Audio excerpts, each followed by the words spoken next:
রাজধানীর science lab এলাকায় teachers training and Dhaka কলেজের আশপাশে বেশ কয়েকটি আবাসিক ভবনের নিচে দুর্বৃত্তদের হামলার অভিযোগ পাওয়া গেছে। শনিবার রাত 12:15টার দিকে এই হামলার ঘটনা ঘটে।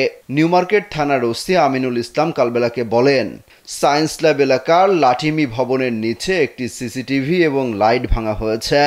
আরও কয়েকটি ভবনের নিচে হামলা হয়েছে শুনেছেন তারা। ঘটনাস্থলে পুলিশ পাঠানো হয়। এ সময় রাজধানীর এলিফ্যান্ট রোডে বিএনপির আন্তর্জাতিক বিষয়ক সম্পাদক ব্যারিস্টার রুমিন ফারহানার বাসার নিচেও হামলা হয়েছে বলে অভিযোগ করা হয়। তবে কে বা কারা এই হামলা চালিয়েছে সে সম্পর্কে কিছুই জানা যায়নি।